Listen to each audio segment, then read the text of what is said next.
मेरी रक्षा कीजिए महादेव।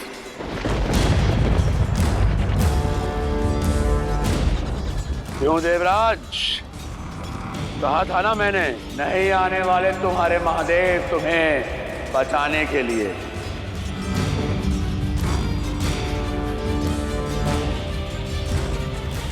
अब देवताओं के राजा इंद्र को एक नन्हे से बालक से सहायता मांगनी पड़ेगी। मैं भी तो देखूं कितना बलशाली है वो शिव पुत्र। वो शिव पुत्र तेरा काल है तारकासुर, तेरा काल है तारकासुर, तेरा काल है तारकासुर।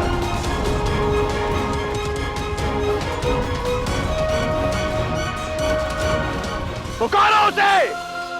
मेरी रक्षा कीजिए देव सेनापति कार्तिकेय, मेरी रक्षा कीजिए देव सेनापति कार्तिकेय, मेरी रक्षा कीजिए।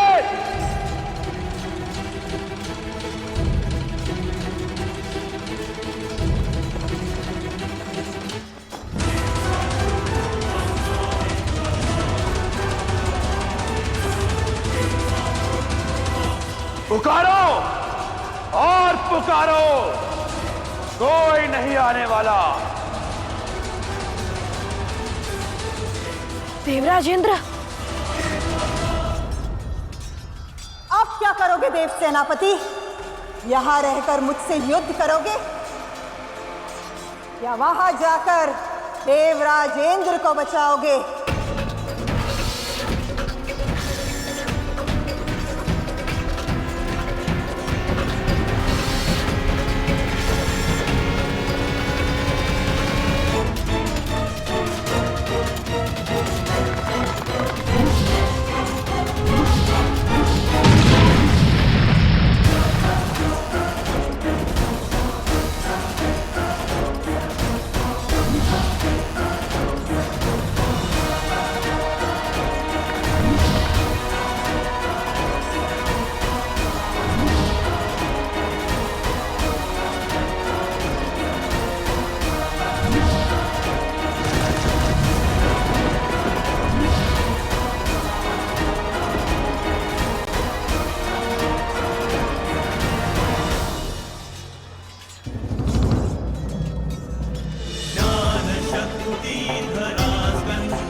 क्या लगा उस शिव पुत्र को? ये साधारण सा कवच तुम्हें मेरे प्रकोप से बचा लेंगे।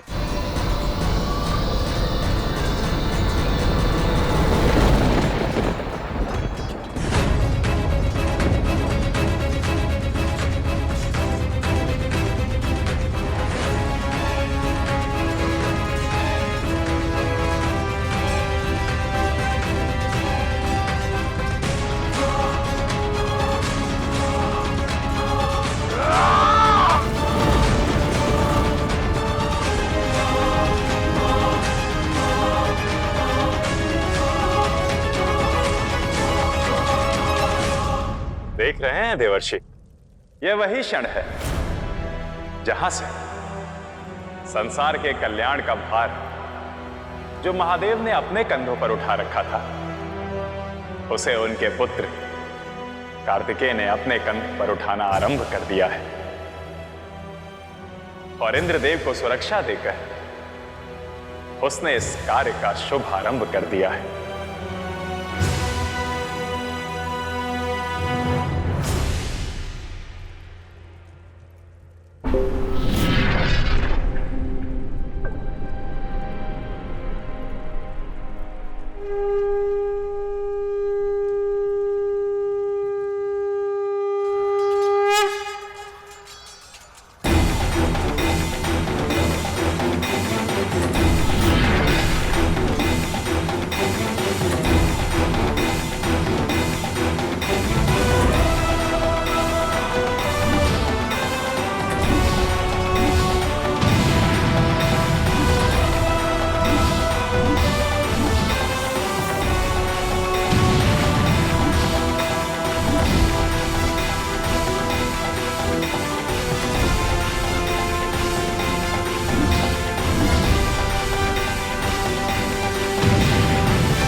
शंखचूड़!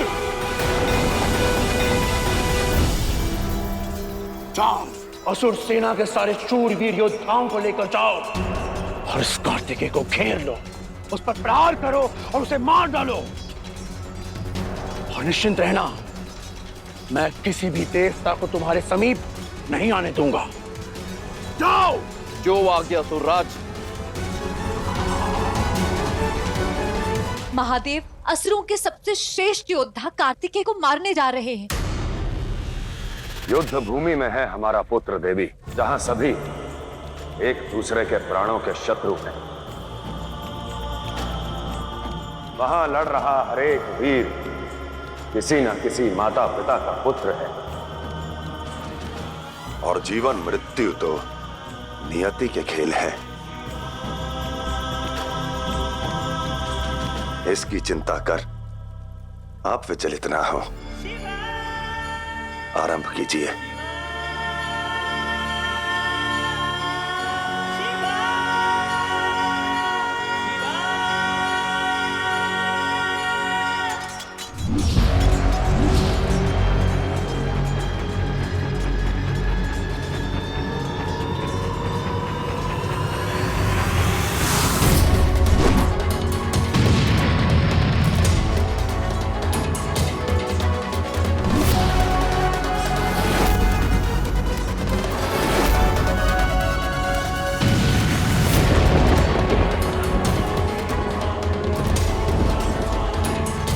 चंद्रदेव, सूर्यदेव, वायुदेव, अभी इसी क्षण जाइए और देव सेनापति की रक्षा कीजिए इन असुरों से। जाइए। क्या हुआ देवताओं? बस यही था तुम्हारे देवराज का बल, उसका साहस, उसका सामर्थ्य और उसकी शक्ति। अब देखना कि कैसे शिव पुत्र कार्तिकेय, देव सेनापति कार्तिकेय असुरों के बल की भेंट चढ़ता है।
महादेव, ये कैसा युद्ध है?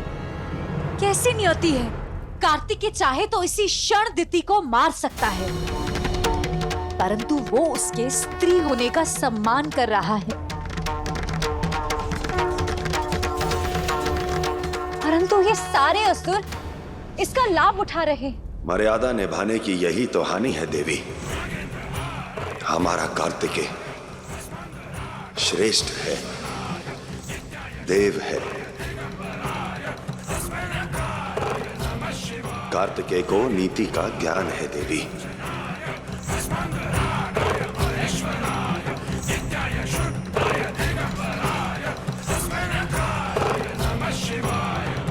नीति की रक्षा करते करते कहीं हम अपने पुत्र को ही ना खो दें।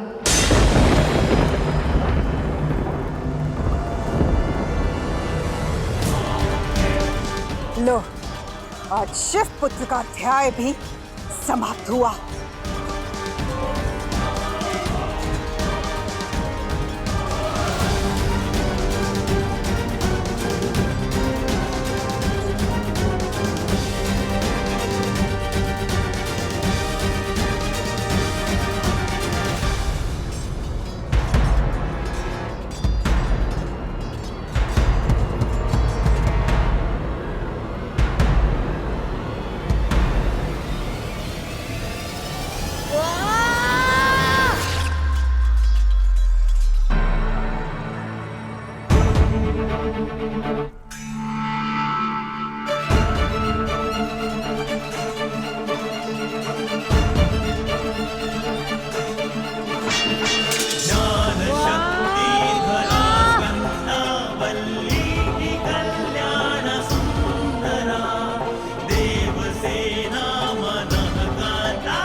भीष्मेश्वर जय भूतनाथ।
मान लो कार्तिकेय। हाँ कार्तिकेय, हमारे पैरों पर अपनी तलवार रख दो। इस पीड़ा से तो मुक्ति मिल ही जाएगी। मुक्ति तो आज असुरराज तारकासुर को मिलेगी।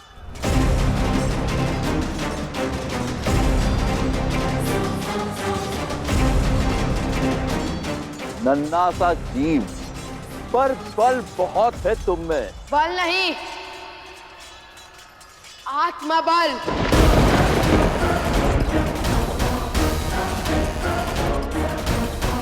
जब इस आत्मबल से आत्मा निकल जाएगी ना, तो मृत्यु को प्राप्त हो जाओगे कुमार कार्तिकेय। मुझे मृत्यु से कोई भय नहीं है।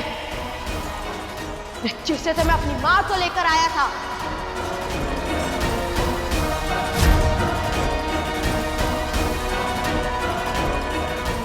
पर यहाँ काल को प्राप्त हुए तो तुम्हें कौन वापस लाएगा बालक? काल तो मैं तुम सबका बनकर आया हूँ, विशेषकर तारकासुर का।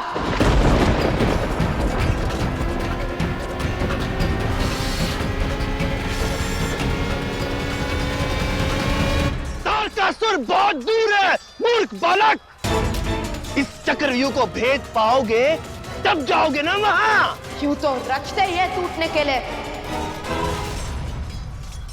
ये व्यू क्या, कोई भी व्यू हो, भेदेगा ये कार्तिकेय।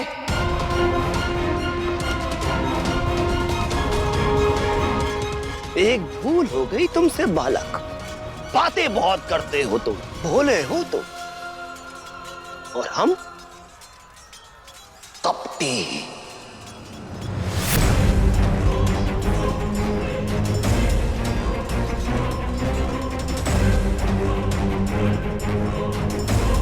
अभी भी समय है बालक, झुक जाओ और अपने शस्त्र डाल दो। कपट करना तुम्हारा स्वभाव और ना झुकना मेरा।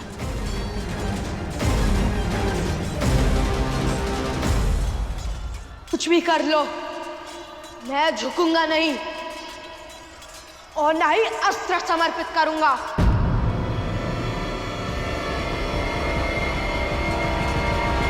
तुम बालक मृत्यु के लिए सज हो जाओ।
देखो देवताओं, देखो,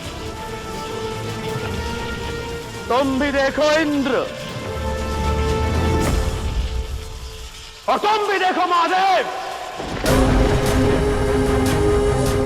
जैसे मेरे वीर योद्धा तुम्हारे पुत्र देव सेनापति कार्तिकेय का सर्वनाश कर रहे हैं, सर्वनाश कर रहे हैं, सर्वनाश कर रहे हैं।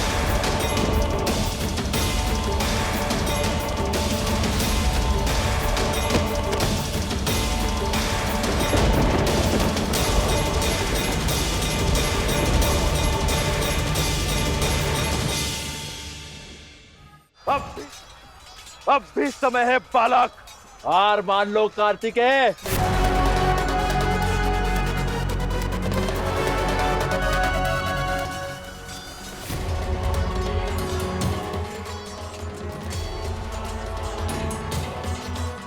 भेड़िया झुंड में कैद करते हैं। बाघ अकेला आता है, बाघ अकेला आता है।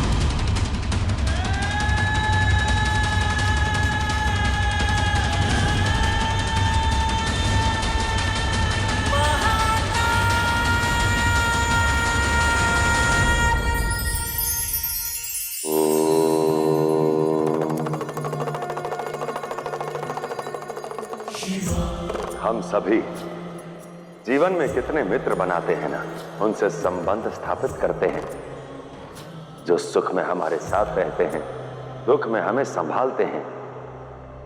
किंतु क्या आप जानते हैं, इन सभी मित्रों में से हमारा सबसे सच्चा और सबसे अच्छा मित्र कौन है? अनुभव। जी हां, अनुभव सदैव हमारे साथ रहता है, किंतु हम अपने अहंकार में इसका मोल समझ नहीं पाते। इसलिए सदैव अपने अनुभवों से सीखें, उनका लाभ लें, जीवन सुखमय हो जाएगा।